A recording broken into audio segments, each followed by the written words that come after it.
Wormmon here, and I'm gonna tell you in this deck profile why you should take Rogue into Tier 0 formats.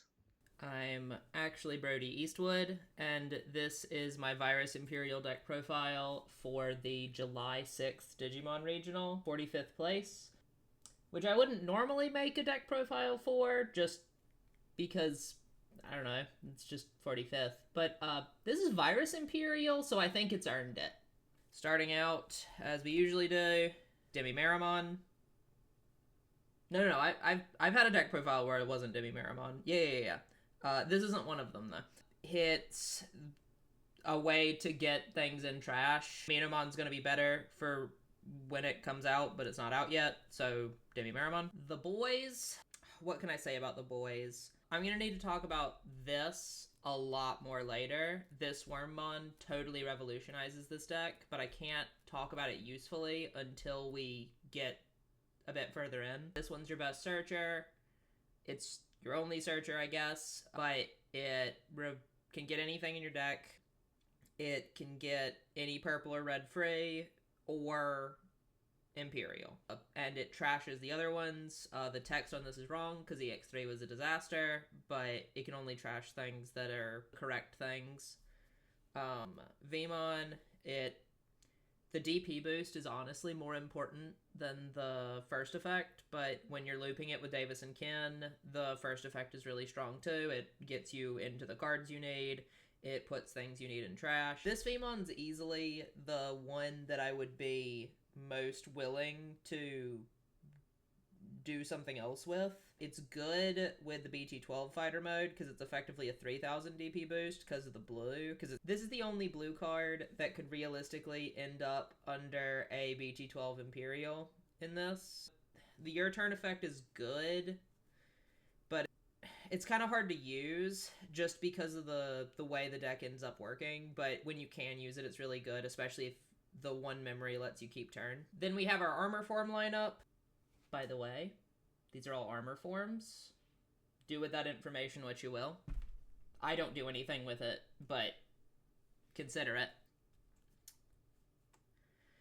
We have 3 of the EX3s, both of them, and you just want even ratios because if you see one and the other, that's good. If you see 2 of the same one, that's bad. If you see one of them and one of these, that's great. The differences between these two don't exist. This guy also completely revolutionizes the deck. It's a shame that he's so absurdly expensive, but you absolutely need 4 of him if you want to play this, like, tier 3 plus rogue deck. And that's just the world we live in. But he does so much, especially with him, that I'm also going to say that we need to talk about them both later. And then our ultimate lineup, obviously, we're maxing out on dinobee, and then just even split of the other 2. You end up wanting to bring out flamedramon, like, all of the time from trash, and if the only thing you have in trash is dinobee, then bringing it out with flamedramon's fine. The attack unsuspended is sometimes important, but the bigger part of this one is its on delete is play Wormmon. And I'll get to why having an on delete that just says play Wormmon is as absurdly good as it is once I talk about these 2. Playing Veemon from trash on delete is whatever. The reason the Flamedramon is more useful is purely because of the inherit. This card is bonkers. This card does everything. You've seen it in other decks because it's great in other decks, but in its natural deck, it is on a whole nother level. It brings out these guys, same as they bring out each other. It gives a really strong ability to extend. Once I get into Machinedramon, then why this giving rush is so strong becomes a lot more apparent. And having partition doesn't matter because Valkyriemon exists and Ruin Mode exists. But in a world without them, then partition would be really strong.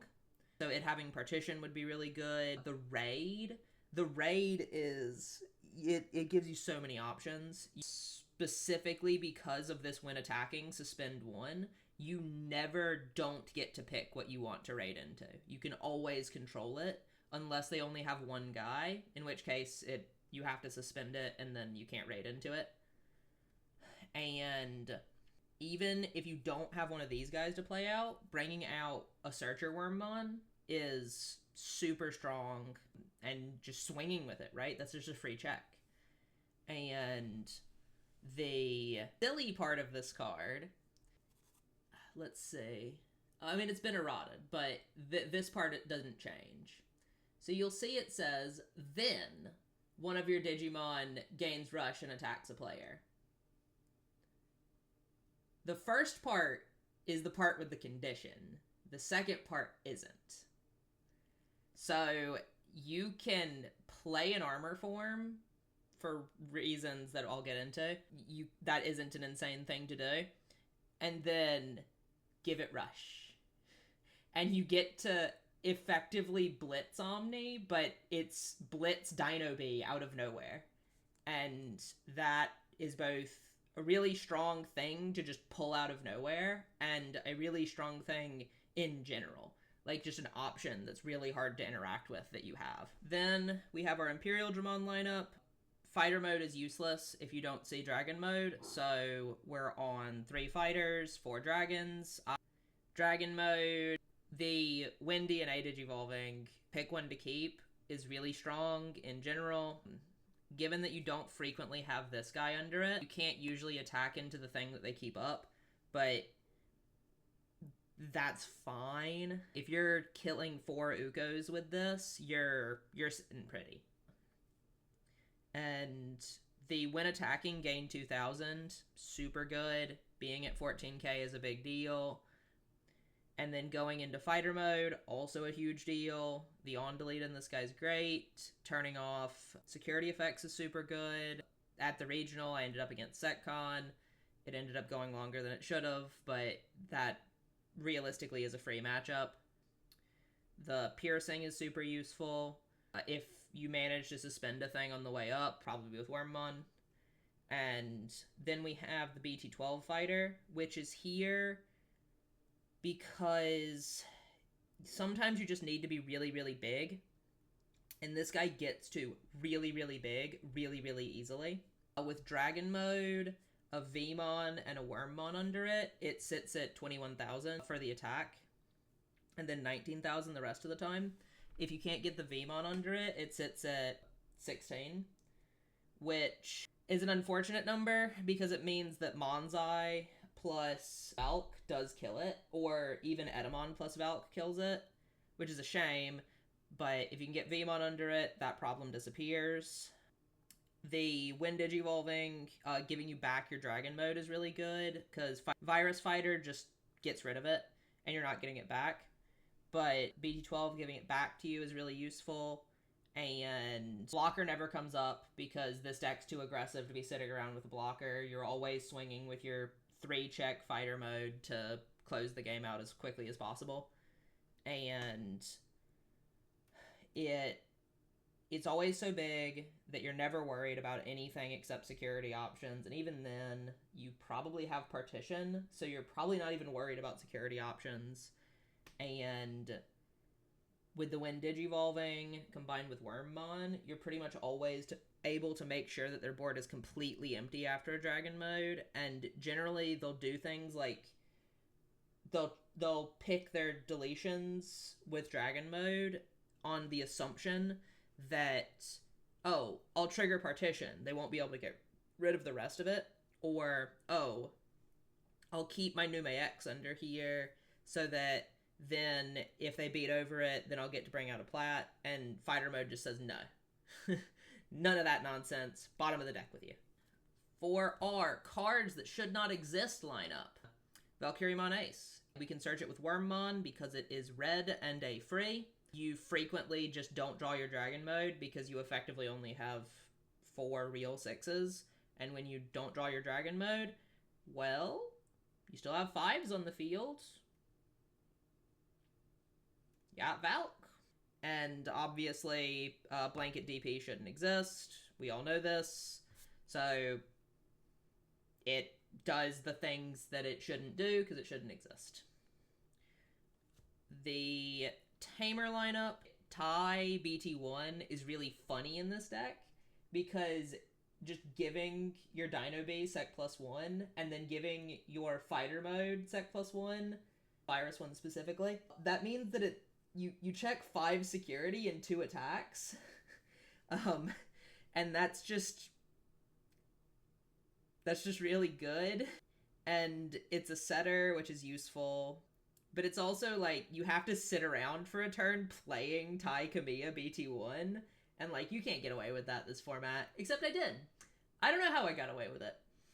But I did. Davis and Ken is obviously a lot better. The only thing you can get the memory from is the BT12 fighter. Everything else just isn't blue or green that you actually did evolve into. And the real reason you play it's for the first effect, because it's just a ton of value. You just generate tons of value with it. Once I get into my talking about these two, the fact that you can do all of their bullshit for, like, 2 memory, nuts, bonkers. And in fact, because of the way the timing all works, you can use Davis and Ken to play out a Wormmon, then do the whole combo, and then use your second Davis and Ken to play a second Wormmon, and then do the whole combo, still at start of main phase. This card is really strong. It also has the problem that you have to sit around and play it for a turn, but also we live in a world where ruin mode's everywhere, so you have to take turns off to just throw Tamers on the field anyway, because otherwise everything dies. Option lineup, Crimson Blaze. It's Crimson Blaze. Calling. Calling does everything in this deck. This card is insane in this deck. It just lets you do anything you want, really. You can take one of your virus fighters, turn it into a bunch of bodies, do the combo again. You can, in fact, take the pieces that you need to do the combo again from trash and then do the combo again. Sometimes you just need to grab a Wormmon or 2 and just do the combo. The fact that it costs 1 memory means you can always do it. The ability to kill a stack that has a Machinedramon in it and do the whole combo is bonkers. It's...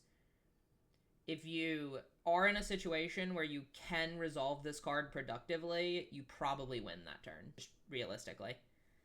It just does everything. And now, we talk about these two. So, what these two do, if you can get one of this in trash, and one of either of these two in trash, I'm going to want another Machinedramon. Yeah, there we go. So, you can play Wormmon, go into Machinedramon for 1, which plays out Wormmon, which goes into Machinedramon for 1, which does the whole combo. So, but that's not all it can do. Let's say you have a bunch of these in trash, right?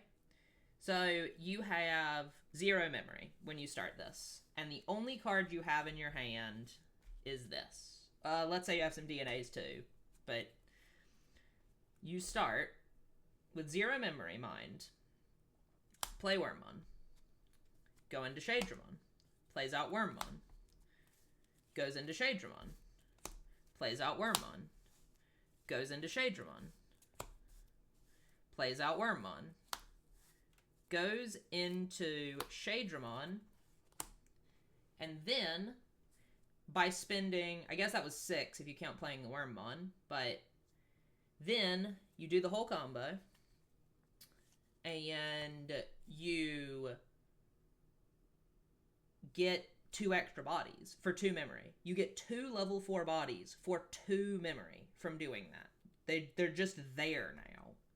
And you draw 2 cards, and you, like, let's say you kill an ace in the course of doing the thing, which is really common, right? Let's say you actually started with one of the retail Wormmon on field. Let's say you had a retail Wormmon just sitting here somehow. And so you went into the Machinedramon here instead of on one of these. So then you have DNA, or you DNA, and you have retail in this stack. And now you have the ability to swing into an ace and keep turn, because you spent like 3 memory to get up here. So you can keep turn by retailing into an ace, which there's nothing they can do to stop you, because the Wormmon lets you manipulate where you raid, and if they're already suspended, then perfect. And let's say you had another Wormmon in hand. You can do it all again, for one, with the effect of this Shadedramon's on delete. Or, you don't even need to do it all again. You don't even need another one in hand. You can throw a veemon, because you made 2 bodies earlier, so you can just go back in. The flexibility offered by these make it almost impossible to properly describe combos, because what you do with these 2 cards is you get 2 of them in trash, and then it turns into what is the most optimal of the 20 lines available to me right now that gets me the most value and denies my opponent the most value. And the things that you get up to with these, you can't learn from a deck profile or a tutorial or anything, because they're super specific to what's going on the board right now. Because sometimes you can give your opponent the extra memory by spamming out a bunch of bodies, because they can't do anything about it. Sometimes your opponent can do something about it, and so you can't spam out a bunch of bodies, and you keep it conservative. Sometimes they have a setter, and otherwise you'd be putting them to 1. Why not make 2 bodies? And sometimes you need things to occur in a very specific way. And sometimes you just say, what if I retaliate into your ace? And then keep turn. And then do it all over again. The flexibility that realistically these 3 cards all bring is so massive.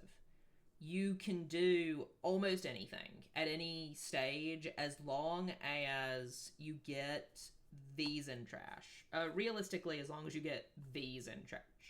If you can get this trash setup, you can do whatever you want. Sometimes you can't. The vast majority of games that I lost was due to just not seeing Wormmon. He's just so strong, and I love that. I'm so happy that Wormmon's so good.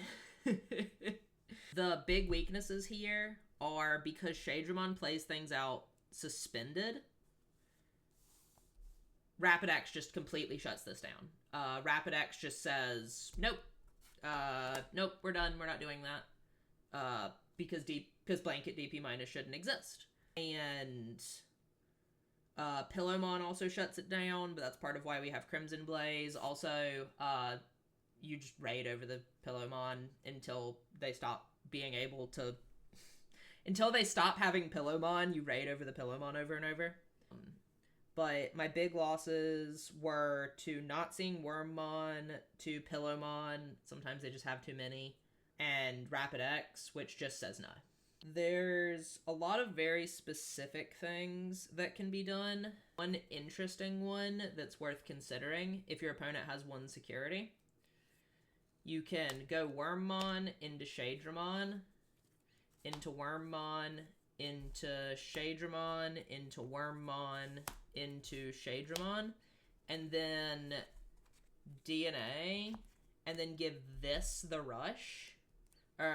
You need another DNA in trash. And then give this rush, check their last security, and then end of turn, DNA blitz. And you do that out of nowhere, right? You play the Wormmon, and realistically you shouldn't have anything that can attack, but you get the rush attack from the one that you played out initially, and then from the bodies that you changed together, you get the attack from the end of turn DNA. And It lets you make comebacks that don't seem like they should be possible. It lets you do a lot of things that it doesn't seem like you should be able to do. And the sheer flexibility of it is probably my favorite part here. Just because you have so many options at all of the times. And you're kind of hard to interact with unless they have blanket DP minus. Because Machinedramon lets you throw out a Wormmon and then do the whole combo. Like, you can always do the whole thing off of one Wormmon once you've done it once. Because once you've done it once, that means you have all the stuff in trash. So, you just have to do it once, and then Wormmon's full combo every time. And the flexibility that offers makes this deck really interesting, really fun to play. But yeah, that's Virus Imperial. One of the most fun decks I have ever played, and something that I brought to July 6th as a joke because I planned on going 0-3 and dropping, and then I f***ed it up.